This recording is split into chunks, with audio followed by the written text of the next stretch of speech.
Have you ever had a perfectly good day? Everything is fine. Your life is moving forward. And then, completely out of nowhere, you remember something that happened 10, 20, or even 30 years ago. A person you haven't spoken to in years. A place you haven't visited. A conversation you thought you'd forgotten. And the strange part is, you weren't even trying to remember it. Your brain simply brought it back. Why?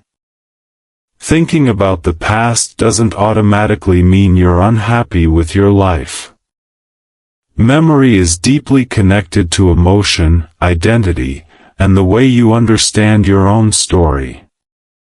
And sometimes, when something changes in the present, the past becomes louder. So let's look at 5 psychological reasons you may keep thinking about the past, even when your life is actually going well. Your brain doesn't store memories like a video camera.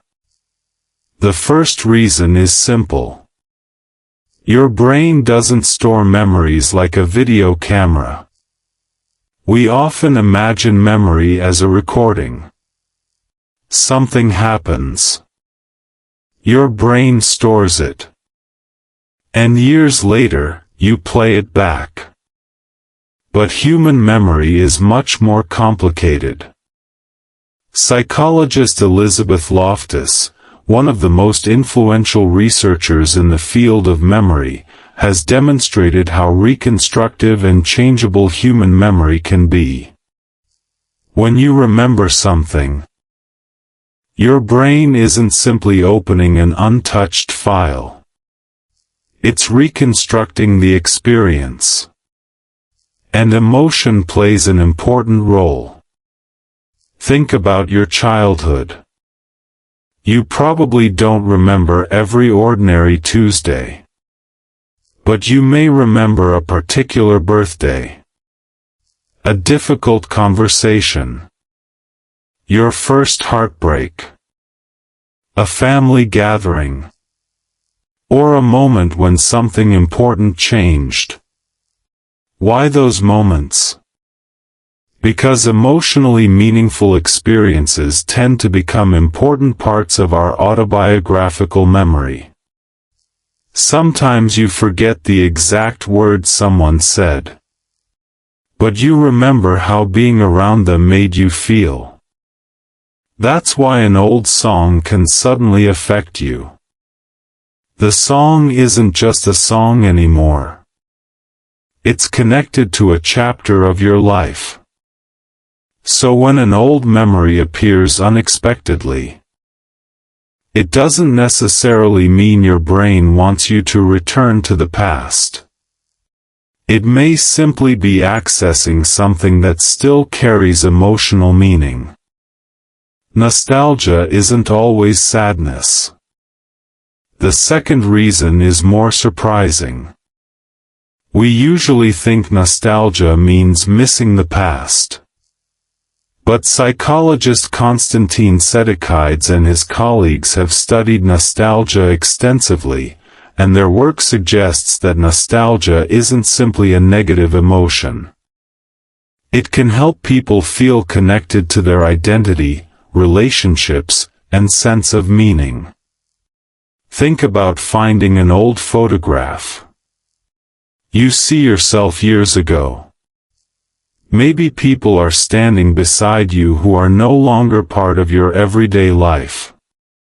For a moment, you're not simply looking at a photograph. You're reconnecting with a version of yourself. You remember who you were. What mattered to you. Who you loved. What you hoped for. And sometimes, that experience can actually make you feel more connected to the present. Because nostalgia can remind you that your life has continuity. You're not completely separate from the person you used to be. That person helped create who you are now. So if you occasionally find yourself thinking about the past, don't automatically assume something is wrong. Sometimes your brain is simply reminding you. This was part of your story. Some memories return because something still feels unfinished. The third reason is harder to face. Sometimes the past keeps returning because something about it still matters to you. Maybe you never said what you wanted to say. Maybe you regret a decision. Maybe a relationship ended without the closure you wanted. Or maybe you still wonder, what if I had chosen differently? This is where we need to distinguish remembering from rumination. Remembering says, that happened.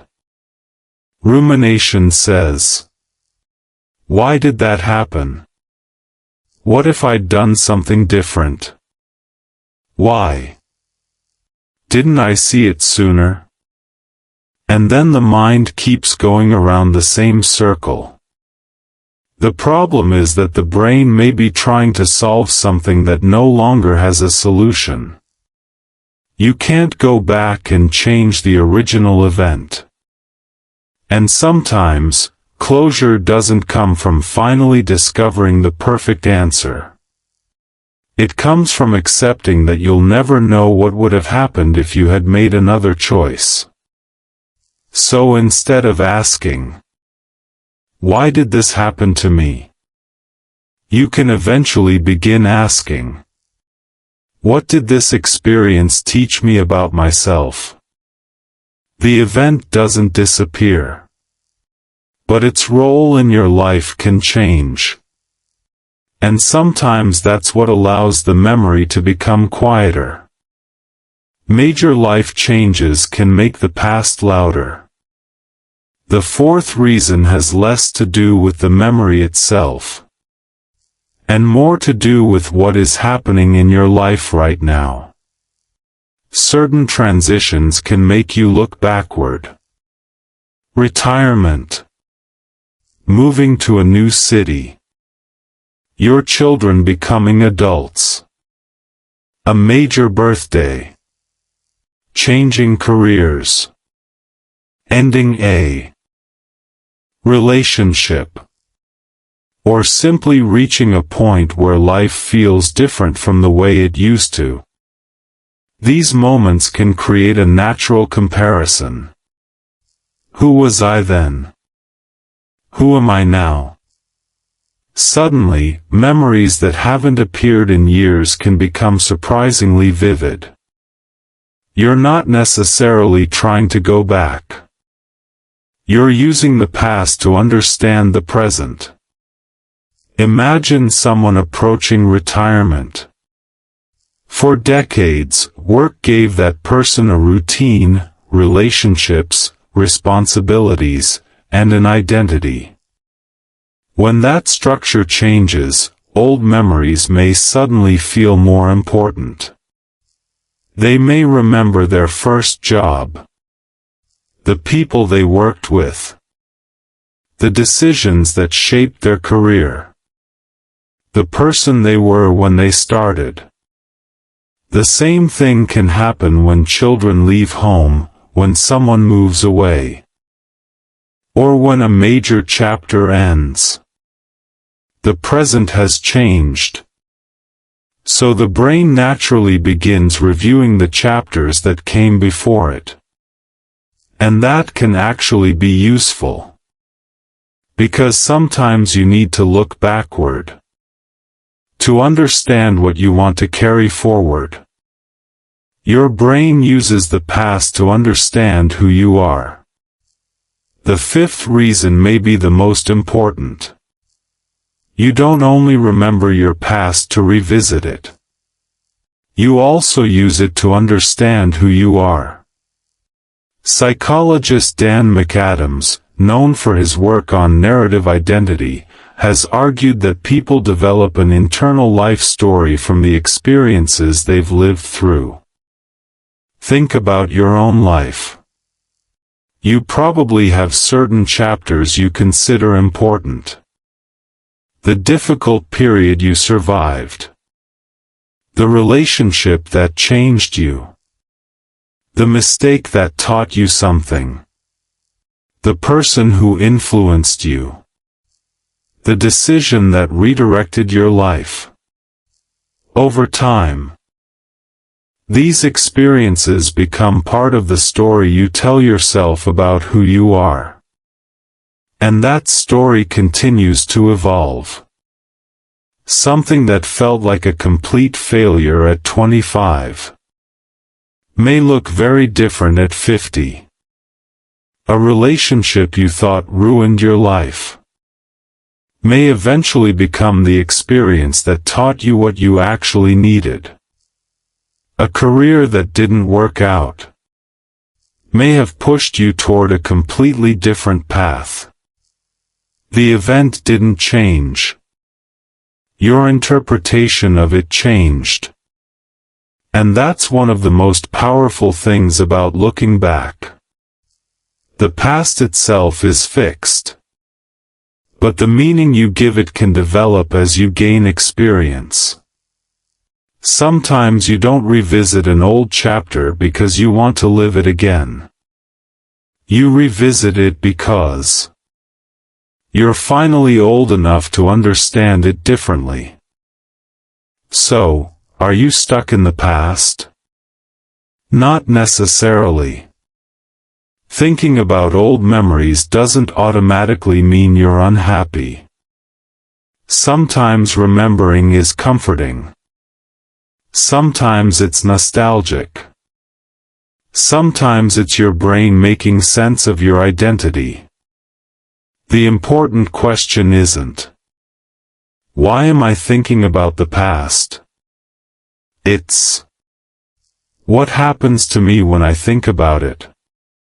If you feel connected, grateful, or more aware of who you are, the memory may simply be part of your story. But if you repeatedly replay the same painful event, blame yourself, imagine endless alternative outcomes, and feel unable to return to the present, then you may be moving from remembering into rumination. And recognizing that difference matters. Because you don't have to erase your past to move forward. You simply need to understand what role it is playing in your present.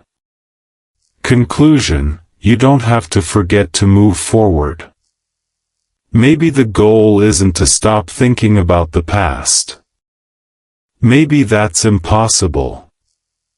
And maybe it isn't even desirable. Your past contains people you loved, places that shaped you, mistakes that taught you, moments you didn't appreciate until years later, versions of yourself that no longer exist, but still helped create the person you are today. So when an old memory suddenly appears, don't immediately ask, why am I still thinking about this?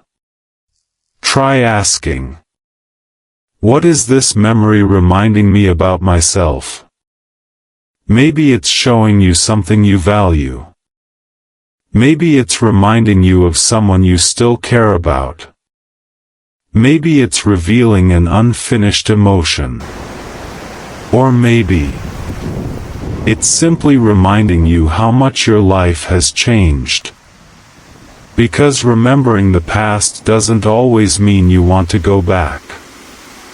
Sometimes it means you're finally able to see how far you've come.